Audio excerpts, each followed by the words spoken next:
celebrate Labor Day, a day originally designed to honor the American labor movement and the contributions, of course, that workers have made to strengthen and prosper. Kind of gave it a little bit of an inauspicious start for those not especially fond of labor unions. But Labor Day today is recognized as a federal holiday that most of us are glad to have.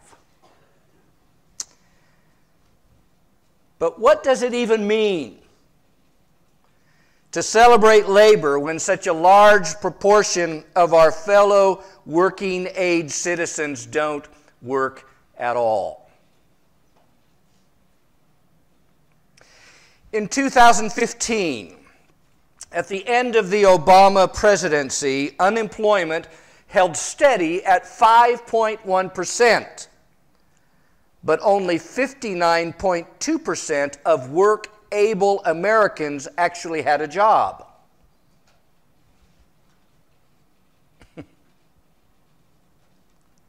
So why are these numbers of 5.1% and 59.2% so different? I mean, the difference, in fact, is found in the fact that the unemployment rate only counts people who don't have a job but want one and are looking for one.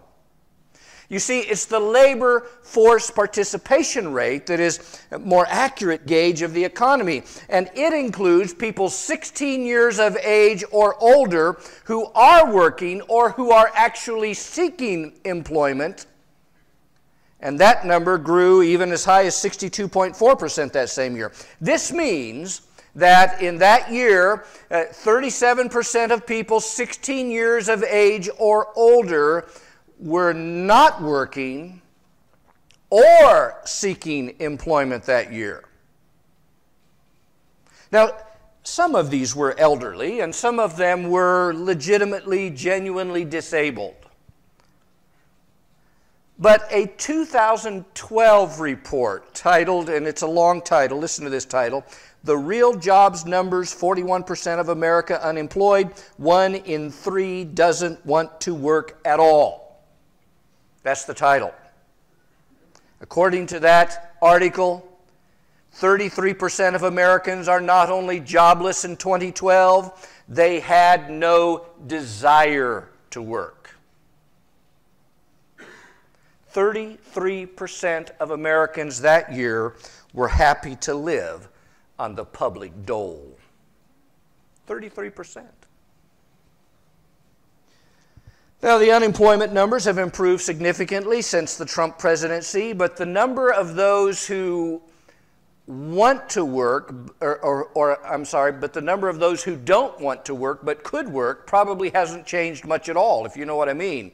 Too many Americans have cleverly figured out how to get disability even when they're not disabled. They've found ways to get on the food stamps and the welfare and all of the other social subsidies so that they don't need to work. Well, conservatives often say that it's because of laziness that the unemployed and the poor don't want to work. Liberals say that's nonsense. I think the issue is easily settled by looking at how they live. How do they live? Just go to their house and see how they live. People who live in filth while watching cable on their big screen TVs and chatting on their Obama phones are probably lazy. I mean, being poor or unemployed does not mean that a person can't clean his toilet or make her bed or do his dishes or pick up her clothes or sweep the floor. I mean, just because you don't have a job doesn't mean you can't keep your place clean, right? In fact, people industrious enough to make their beds and clean up after themselves are probably working, or at least want to be, right? You know what I'm saying? I'm thankful that America has at least traditionally been a nation of hardworking people. I think it's something worth celebrating. I also think that Labor Day should be a Christian holiday. But for reasons that have nothing to do with politics or economics, but everything to do with theology. Holiday, after all, is a Christian word, being the combination of two words, holy and day, holiday. I think Labor Day should be regarded as a holy day because, and listen, this is my thesis here this morning. I think Labor Day should be regarded as a holiday because labor is a sacred responsibility and privilege given to us by God. In case you're writing that down, let me say it again. Labor is a sacred responsibility and privilege given to us by God. Now, for some listening to me today, that might seem like a silly thing for me to say. I suspect that the younger you are, the sillier it may sound. There was a time when the word labor primarily applied to physical work, while the word work was the word we used to describe all the other kind of work that we did. We now live in a time where labor is being taken over by automation. Immigrants are doing a lot of that really hard stuff that apparently Americans don't want to do anymore. And college for everyone is the goal, so that one must no longer have to toil in the hot sun or the frigid cold. College for everyone is the goal. Physical labor is fast becoming a thing of the past. Even for us middle Americans. Increasingly, today's hard work is primarily mental, which means we must now have gym memberships to stay physically fit, while paying someone else to do the physical labor at home. I was raised in a time when work, especially hard work, was a noble endeavor. I fear that day is now nearly gone. Even the physical work around the house, like cleaning and doing yard work and stuff like that. We hire people now to do that so that we can have more time for ourselves, which is what we even middle-class Americans now, we value time for ourselves almost more than anything else. And so we hire people to do these other jobs. We hire people to do these other jobs so that we have more time to push paper at the office, because after all, that's how we get the money that we need, right? And of course, we hire other people to do this hard work so that we can have a gym membership and go exercise. To the modern American soul, we increasingly regard work as something that robs us of real living. You know what I'm talking about? Anybody? You're all looking at me like, what are you talking about? I have no idea. No, really. This is the mentality in America today.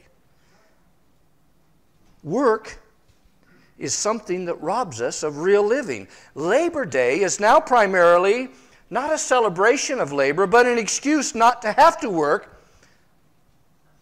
And we're glad to have it, the excuse. I wonder how many young people view this holiday. I wonder how they view it when they now seem to value not having to work more than being privileged to work. Now, I'm not meaning to pick on young people. I know a lot of millennials who work very hard and are very good at their jobs. I know a lot of millennials that have more than one job. Hardworking people, some of them. But I think that many young people view work differently than we used to when we were young, differently than the people who first came up with the idea of Labor Day viewed work. And I don't think I'm saying this just because my old man's teeth have been set on edge by the younger generation's sour grapes.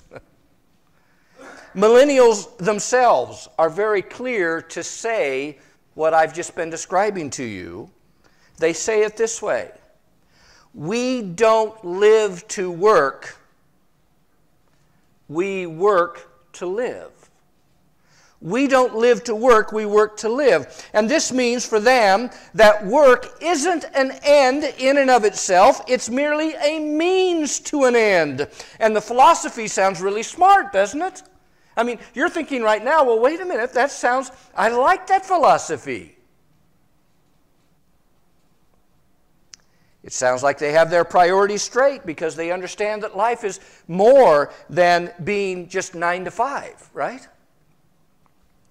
Well, this philosophy is relatively new to America, actually, though it's been around for quite some time in England. The English pride themselves in drawing this distinction between them and we Americans, and they say it like this: Americans live to work, we work to live. Americans live to work, we work to live. But, in fact, this difference between America and Europe, I think, is disappearing.